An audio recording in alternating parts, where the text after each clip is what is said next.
السلام عليكم ورحمة الله وبركاته. إن الحمد لله نحمده ونستعينه ونستغفره ونعوذ بالله من شرور أنفسنا ومن سيئات أعمالنا. من يهده الله فلا مضل له ومن يضلل فلا هادي له. أشهد أن لا إله إلا الله وحده لا شريك له وأشهد أن محمدا عبده ورسوله وبعد.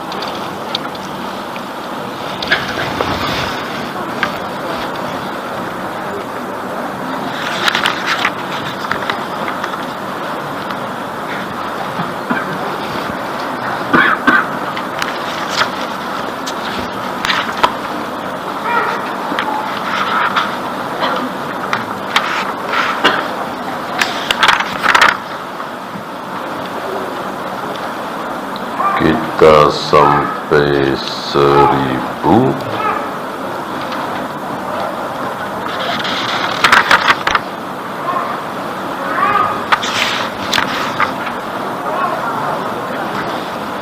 bab 260 ya, 1543 sudah ya. 4 hal ketika kita memiliki salah satu dari 4 hal itu, wajib kita bertaubat, wajib kita bersedih, karena ancamannya berat, yaitu munafik. Berkhianat ketika diberi amanah, berbohong ketika berbicara, mengingkari kalau berjanji, dan pendendam.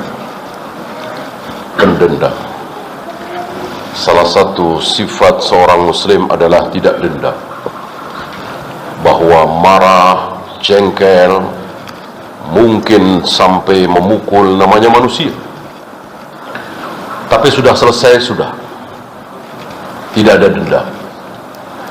Itu sifat seorang muslim, cepat kembali. Beda dengan orang munafik, nggak hilang-hilang dendamnya, terus diingat-ingat. Ini bukan sifat kaum muslimin. Sifatnya orang-orang munafik, sifatnya orang-orang kafir seperti itu.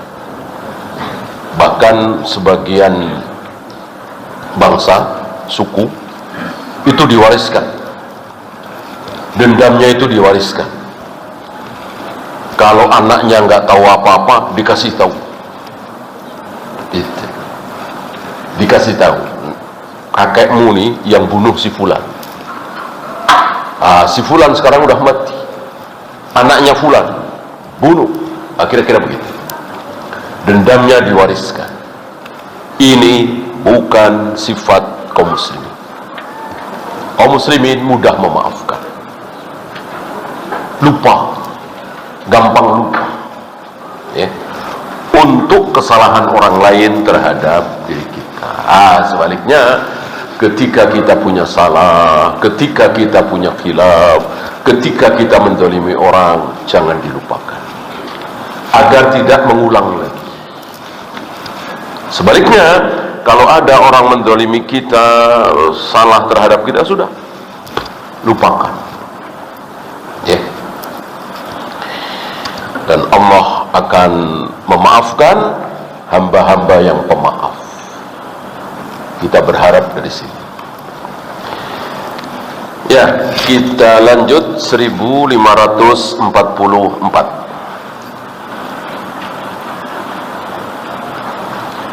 وعن ابن عباس رضي الله عنهما عن النبي صلى الله عليه وسلم قال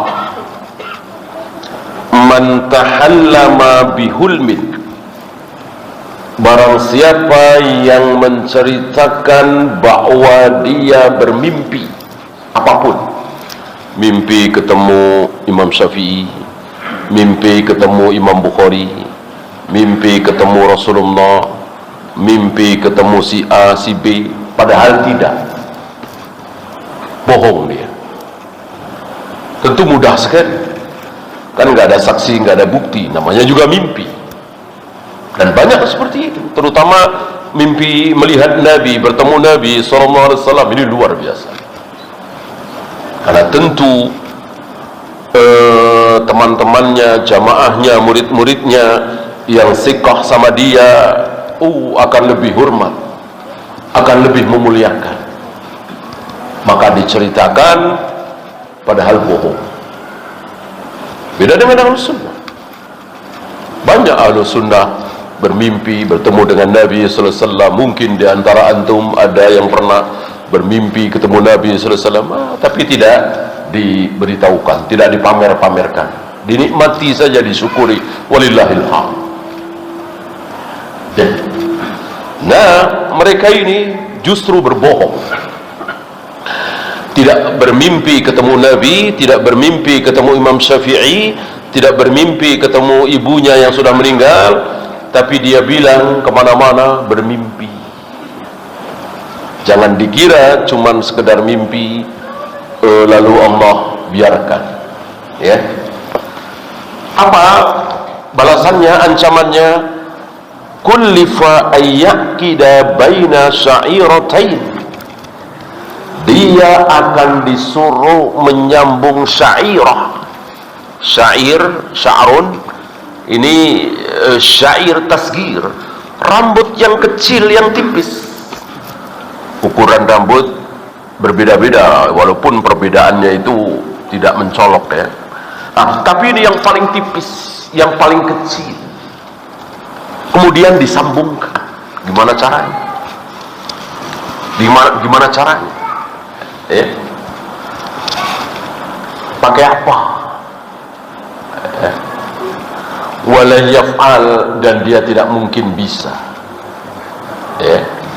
Ini ancaman luar biasa dari Allah lewat lisan Nabi alaihi salatu wassalam terhadap orang yang berani berbohong dalam masalah mimpi. Nanti akan dibawakan lebih lanjut hadis bagaimana 3 macam dusta, min akdzabil fira, sebesar-besar dusta.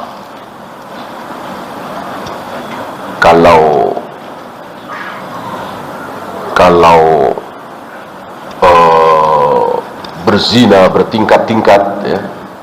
Misalnya berzina dengan seorang wanita dosa besar, berzina dengan istri tetangga lebih besar lagi dosanya, apalagi berzina dengan ibunya, waliyadzubillah, bertingkat-tingkat, kan.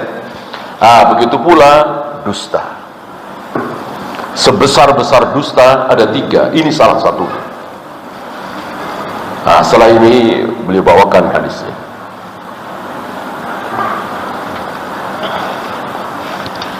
Ini yang pertama, tentang ancaman orang yang berdusta dalam masalah mimpi.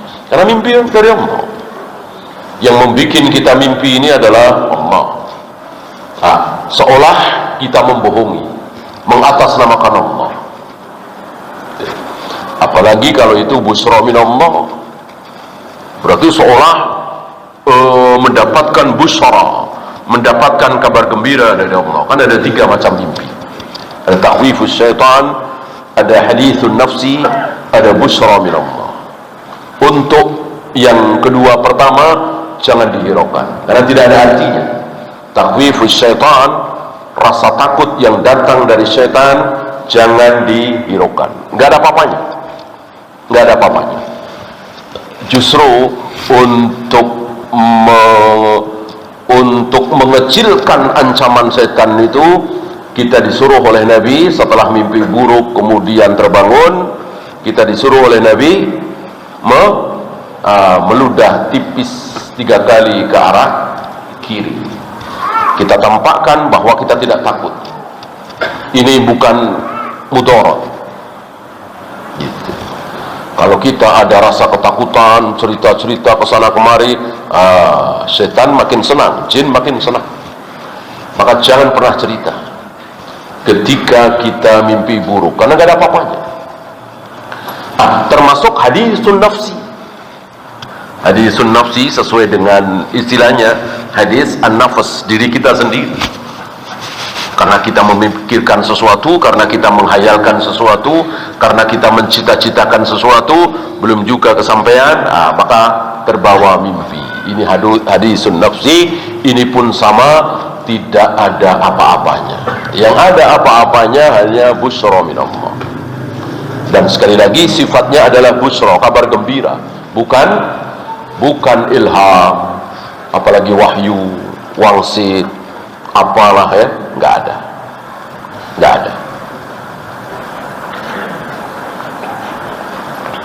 Jangan pernah mengambil keputusan berdasarkan mimpi. Tidak ada para salaf melakukan ini. Sengaja datang ke Baghdad karena bermimpi. Sengaja datang ke Madinah karena bermimpi. Sengaja menemui Imam Syafi'i karena bermimpi atas perintah mimpinya. Nggak ada. Itu agamanya siapa? Anda masih ingat? Torekot sufiyah seperti itu. Torekot sufiyah itu senjatanya adalah mimpi, bukan Al-Quran dan Sunnah. Pegangan mereka bukan Al-Quran dan Sunnah, tapi mimpi. Tentu mudah sekali. Siapapun kan bisa berdusta seperti ini. Aku bermimpi begini-begini, muridnya tentu percaya, jamaahnya siqah sama dia. Ini luar biasa. Maka ancamannya pun luar biasa. Bayangkan di hadapan Allah disuruh menyambungkan sesuatu yang kita nggak bisa, kayak apa ya. Kemudian waman istama'a ila hadisi qaumin, barang siapa yang mendengarkan, mencuri dengar, ila hadisi qaumin, pembicaraan satu kaum. Ada orang berdua sedang bisik-bisik, atau mungkin bertiga, atau mungkin berlima, atau mungkin bersepuluh. Kita tidak ikut mereka, bukan termasuk mereka, nggak diajak. Kita nguping, kita ikut dengar, penasaran. Bolehkah? Bolehkah? Tidak boleh. Tidak boleh. Haram. Dan ada ancamannya. Wahum lahu karihun, ya. Mereka tidak, yang sedang berbicara itu nggak suka kalau pembicaraannya itu dicuri dengar. Ada yang tahu, ya, namanya orang hidup, ya kan?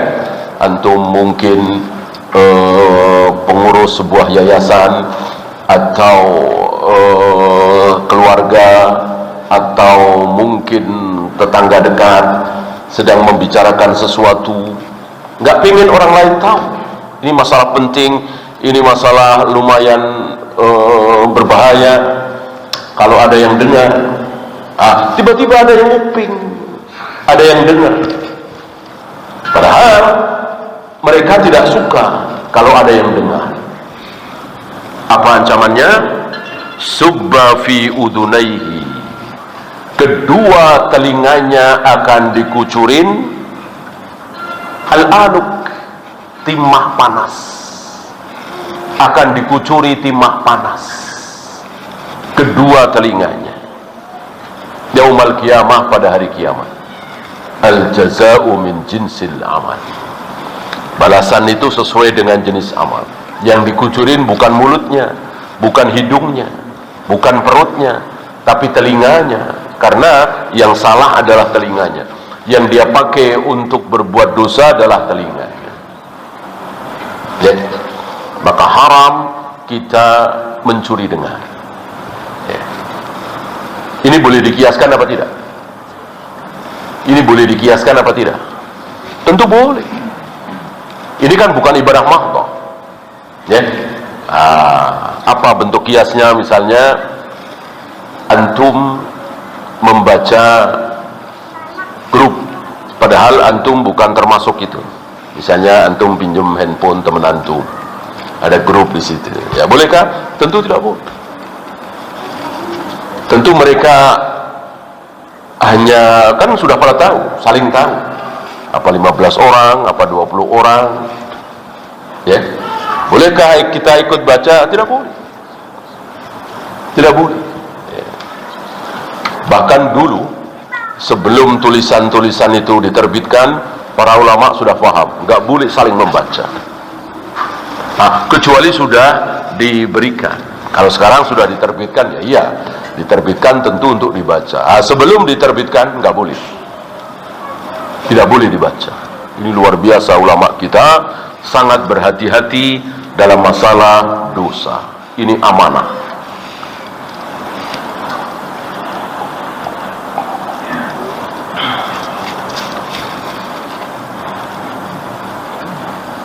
Waman sawwara suratan, barang siapa yang menggambar surah, melukis harimau, ayam, buaya, manusia, dia akan diazab.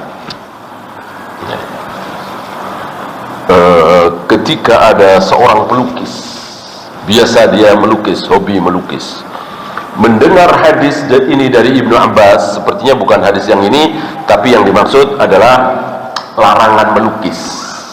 Gemetar dia, ketakutan. Kebetulan Ibnu Abbas melihat orang ini ketakutan, gemetar, ya. Ibnu Abbas menghibur, jangan takut, teruskan hobimu, profesimu, ya, sebagai pelukis, gak apa-apa, asal jangan melukis manusia dan hewan. Banyak sekali, ya pohon, ya laut, ya bintang, ya bulan, ya matahari, banyak sekali. Yang tidak boleh cuma dua, manusia dan hewan.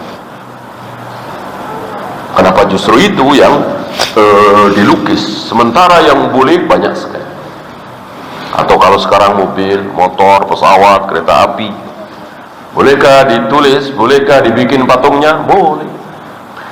Yang tidak boleh manusia dan hewan. Seandainya hadis cuman ini, dilarang melukis manusia dan hewan, beranikah kita membuat patung manusia dan hewan dengan mengatakan yang dilarang kan melukis, kalau bikin patung nggak dilarang? Apa ini? Apa ini? Kias, kias lagi, ya. Mafhum? Mafhum muwafaqah. Melukis saja haram, apalagi bikin patungnya, lebih dahsyat lagi, kan? Kan inti daripada larangan melukis adalah menyaingi ciptaan Allah, karena yang bisa membuat, menciptakan, yang bernyawa itu hanya Allah. Nah, kita seolah menyaingi. Saya bisa nih bikin ayam, bikin buaya, bikin manusia, bikin singa, walaupun cuma gambarnya, haram. Bagaimana patung? Mimbabil aula, lebih-lebih lagi, lebih haram lagi. Nah, maka sangat disayangkan kalau ada orang tidak memakai kaidah kias sama sekali, sebagaimana ulama besar Ibnu Hazm, Daud Az-Zahiri, sangat disayangkan, ya, karena dengan kias maka akan ketemu hukum-hukum yang lain. Dan antum masih ingat yang pertama kali mengajarkan kias siapa? Yang pertama kali mencontohkan, mengajarkan kias siapa? Rasulullah sallallahu alaihi wasallam. Saat Rasulullah ditanya oleh Umar, "Ya Rasul, apa hukumnya kalau siang hari berpuasa mencium istri?" Nabi menjawab dengan kias. Mencium istri di siang hari bulan Ramadan saat berpuasa itu sama dengan kumur-kumur, kan kias ini sama dengan kumur-kumur. Artinya ketika kita saat berpuasa kumur-kumur boleh, tapi harus hati-hati. Begitu pula mencium istri saat berpuasa, wajib hati-hati. Apa? Qiyas. Ya. Wa fi bud'i imra'atikum sadaqah. Engkau menjima istrimu adalah sedekah. Sahabat enggak faham, ya Rasul, melampiaskan syahwat birahi sedekah? Nabi menjawab dengan qiyas. Ketika syahwatmu dilampiaskan di jalan yang haram, yaitu berzina, adalah dosa, maka ketika dilampiaskan di jalan yang halal, yaitu terhadap istri, maka pahala. Apa ini? Qiyas. Berarti Nabi yang mengajarkan qiyas. Barang siapa yang melukis, sekali lagi, makhluk bernyawa, manusia dan hewan, maka dia akan diazab. Wa kullifa ayyanfukha fiha ar-ruha, dan dia akan dibebani, diwajibkan, disuruh meniupkan roh, menghidupkan apa yang dia lukis, apa yang dia pahat. Walaysa binafikhin, dan tentu dia tidak sanggup. Mana bisa menghidupkan singa yang telah dia lukis, yang telah dia pahat? Nggak bisa. Maka singa tersebut, buaya tersebut, manusia tersebut oleh Allah dihidupkan. Lalu disuruh untuk menyiksa si pelukisnya. Luar biasa. Bagaimana para pelukis, para pemahat patung yang bikin lukisan ratusan bahkan ribuan, ada ular, ada singa, ada harimau, ada manusia, waliyadzubillah.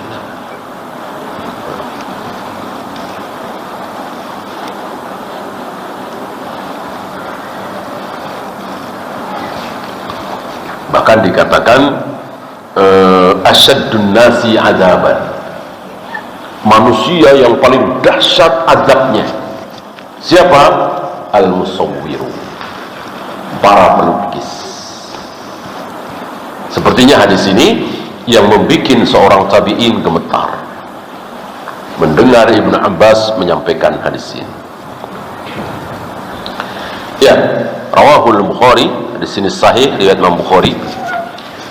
Ada beberapa fawaid. Yang pertama, tahrimul kadhibi fil hulmi, haramnya berdusta dalam masalah mimpi.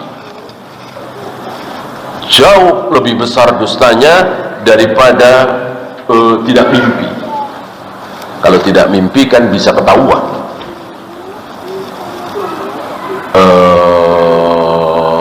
bukti, saksi gitu ya. Kalau mimpi gimana? Maka ini dikatakan min akdzabil fira, sebesar-besar dusta. Dikatakan di sini min akbaril kabair, termasuk kabair, dosa besar. Allah, berdusta atas nama Allah, karena yang membuat kita mimpi adalah Allah.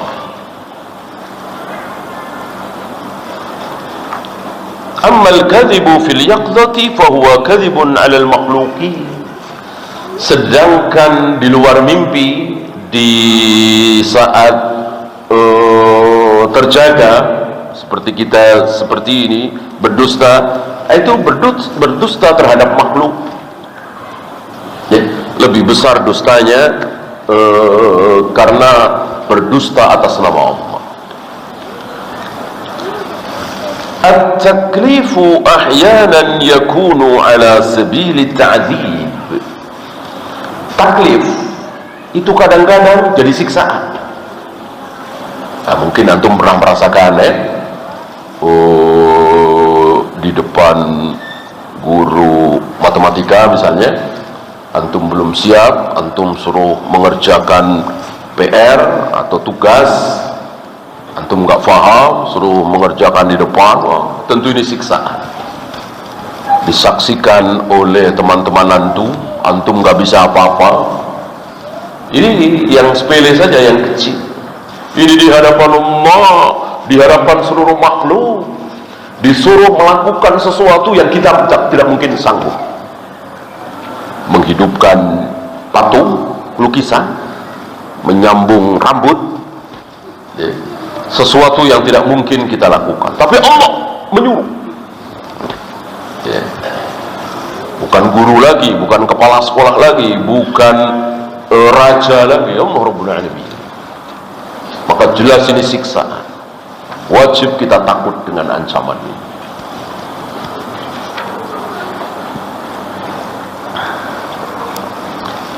Allahu yujazil ibada binaw'in minal adab yakunu min jinsil amal. Allah membalas kemaksiatan para hamba itu dengan balasan yang sejenis, seperti kaidah tadi, al jaza'u min jinsil amal. Balasan itu sesuai dengan jenis amalnya. Karena yang salah kupingnya, ya kupingnya dikucurin timah panas. Setelah ini nanti akan datang bagaimana mimpi Nabi yang luar biasa. Dulu pernah kita bahas hadis di mana ada laki-laki yang di depannya itu ada daging segar, ada daging busuk. Disuruh makan, dia memilih daging yang busuk. Dimakanlah daging yang busuk. Muntah-muntah dimakan daging. Yang segar, yang bagus malah tidak dimakan. Al-jaza'u min jinsil amal. Kenapa? Dia biarkan istrinya yang sah, tidak disentuh, malah dia mencari wanita lain berzina. Al-jaza'u min jinsil amal. Termasuk tadi, karena dia menyaingi ciptaan Allah, Allah perintahkan dia untuk menghidupkan. Al-jaza'u min jinsil amal. Ada lagi orang yang menarik lidahnya digunting sendiri, menarik lidahnya digunting sendiri, digunting sendiri. Siapa dia? Ya Jibril. Dijawab oleh Jibril, humul khutaba'u min ummati. Mereka adalah para penceramah dari kalangan umatmu, yang dalam ceramahnya menghalalkan yang haram, mengharamkan yang halal. Yang sunnah dia bilang bid'ah, yang bid'ah dia bilang sunnah, diputar balikkan. Dulu mungkin sedikit kita dapati, hari ini luar biasa. Hari ini kita jumpai manusia-manusia seperti itu. Pantas sekali. Lidahnya ditarik sendiri, digunting sendiri, ditarik sendiri, digunting sendiri. Al-jaza'u min jinsil amal.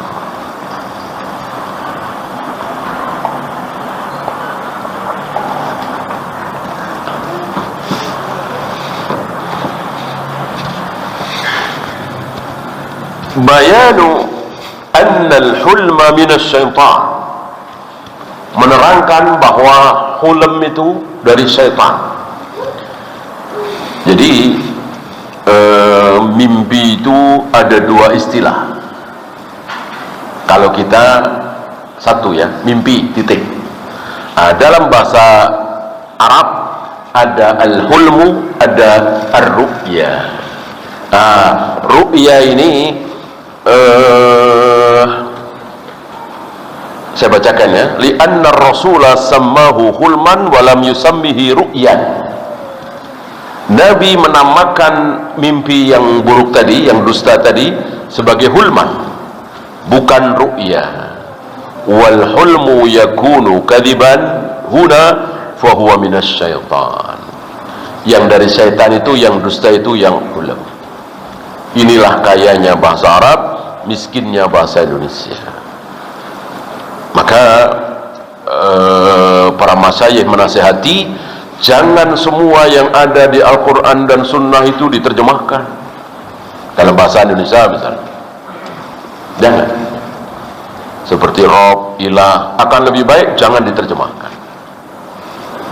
Sebab kalau diterjemahan menjadi salah gitu. Karena tidak ada padanan lain selain Tuhan. Ilah Tuhan, Rob Tuhan. Padahal antara ilah dengan Rob berbeda. Saking bedanya Abu Jahal, Abu Lahab mau mengatakan satu-satunya Rob di jagat raya alam semesta adalah Allah, tapi mengatakan satu-satunya ilah di jagat raya alam semesta adalah Allah, Abu Jahal, Abu Lahab nggak mau. Kalau Allah satu-satunya Rob, Abu Jahal, Abu Lahab terima. Kalau Allah satu-satunya ilah, nggak terima. Karena bagi Abu Jahal, Allah betul ilah, tapi Lata, Uzza, Hubal, Manat, dan seterusnya juga ilah. Berarti kan beda jauh antara ilah dengan Rob. Kenapa di bahasa Indonesia sama-sama Tuhan? Ya. Maka bahayanya terjemahan seperti itu.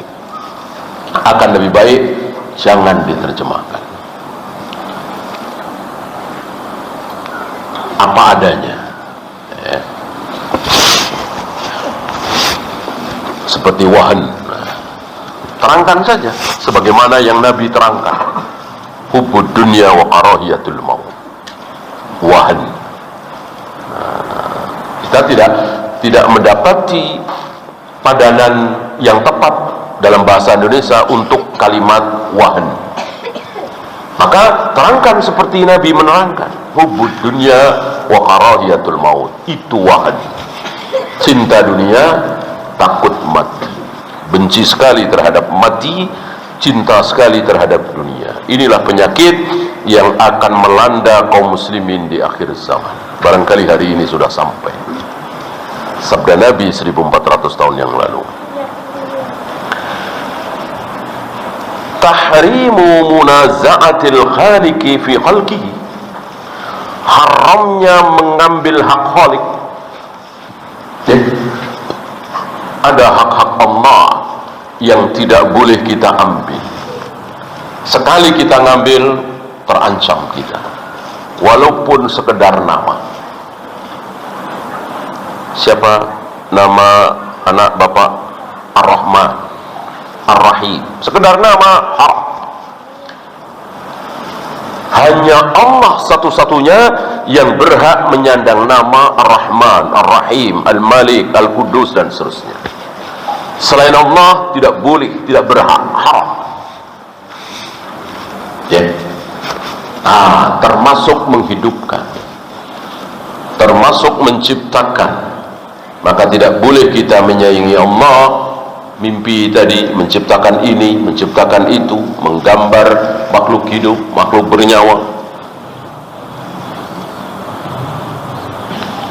Man kharaja an wasfil ubudiyyati istahaqqal uqubatu biqadri khurujihi. Barang siapa yang keluar dari sifat ubudiyah, seorang hamba. Kita semua kan hamba. Kita semua kan hamba. Bolehkah kita keluar dari keadaan hamba, sifat hamba? Tidak boleh. Sampai kapanpun kita tetap hamba. Nggak mungkin kita keluar menjadi bukan hamba lagi. Nggak boleh. Dosanya sejauh mana dia keluar itu. Lihat Nabi Muhammad SAW. Seandainya ada manusia yang boleh keluar dari sifat hamba, tentu Nabi yang akan pertama kali keluar dari sifat hamba. Sampai beliau wafat, beliau masih hamba, masih budaknya Allah. Tidak naik sedikit pun dari hamba. Ya. Tidak punya sifat ketuhanan sedikit pun. Nah, tadi punya sifat ketuhanan. Bisa bikin mimpi, bisa menciptakan singa, harimau bernyawa. Allah marah, haknya diambil.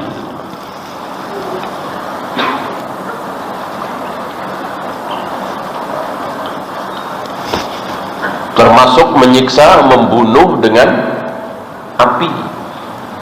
Hanya Allah yang berhak menyiksa dengan api. Selain Allah tidak boleh. Maka hati-hati, walaupun kita pingin ya membasmi tikus misalnya, membasmi hama misalnya dengan api, jangan teruskan. Walaupun itu barangkali paling murah, paling cepat, jangan. Hanya Allah yang berhak menyiksa dengan api. Hak Allah ini tidak boleh kita ambil. Dalilun ala anna ghairallahi laysa bikhaliqin. Dalil bahwa segala sesuatu selain Allah pasti bukan khaliq, pasti makhluk. Berarti tidak bisa menciptakan. Cuman jangan sampai tergelincir mengatakan kalimat itu. Ambil contoh Al-Quran. Al-Quran kan bukan Allah. Bukan Allah pasti makhluk. Ini keliru. Betul Al-Quran bukan Allah, tapi Al-Quran adalah kalamullah, sifatnya Allah, ucapan Allah, suara Allah, menyatu dengan Allah. Mana mungkin makhluk? Kan pada diri Allah itu ada wajah, ada jari, ada betis, ada telapak kaki dan seterusnya berdasarkan Al-Quran dan Sunnah. Nah, termasuk ada suara. Suara Allah makhlukkah? Ya tentu bukan. Menyatu dengan diri Allah, karena seluruh makhluk tidak menyatu, tidak menempel dengan diri Allah, termasuk arus tidak menempel. Entah berapa juta jarak antara arus dengan Allah, berapa juta kilometer, tidak menyatu. Tidak ada makhluk yang menyatu dengan diri Allah.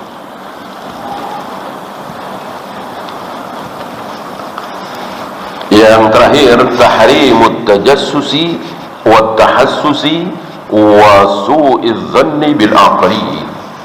Haramnya tajassus, tahassus. Apa? Mencari-cari berita, menyelidiki, mencuri dengar. Tentu kecuali penguasa. Dengan faktor keamanan, karena mencurigakan, siapa tahu teroris, penjahat, pengedar narkoba, maka diintai. Bolehkah? Boleh kalau penguasa. Adapun kita yang bukan penguasa, jangan. Apalagi sekedar maksiat. Ya. Misalnya antum melihat laki perempuan sedang berduaan, diintai terus, tunggu sampai betul-betul berzina baru digerebek. Nggak boleh, nggak boleh. Begitu lihat mestinya langsung diusir, langsung dinasehati. Jangan tunggu dulu, ya. Apa istilahnya, ketangkap basah? Nggak boleh, nggak boleh. Kalau polisi karena untuk bukti, iya. KPK misalnya, tunggu dulu sampai transaksi ini, sampai betul-betul menyuap. Nah, kita bukan petugas, kita bukan polisi, tidak boleh. Yang penting dia jangan sampai pakai narkoba, jangan sampai berzina, jangan sampai minum khamar. Dari awal langsung diusir, langsung dicegah, langsung dinasehati gitu. Jangan ditunggu sampai berbuat maksiat baru ditangkap. Ya, kita lanjut 1545. Wa an ibni Umar radhiyallahu anhuma qala an-nabiy sallallahu alaihi wasallam afral fira ay yuri ar-rajulu 'ainaihi ma lam taraya. Sedusta-dusta kebohongan yang sangat besar adalah seseorang mengatakan aku melihat sesuatu. Ya, ini yang dimaksud dalam al-hulam tadi, mimpi tadi, semakna dengan hadis tadi. Padahal dia tidak. Ini akdzabul fira. Ya, ada berapa tadi? Ada 3. Ini salah satunya. Yang kedua, mengaku bapak kepada yang bukan bapaknya. Oh, si fulan itu bapak saya. Oh, Pak fulan itu bapak saya. Padahal bukan. Bohong dia. Ini sebesar-besar dusta. termasuk anak tentunya, si fulan anak saya. Jangan.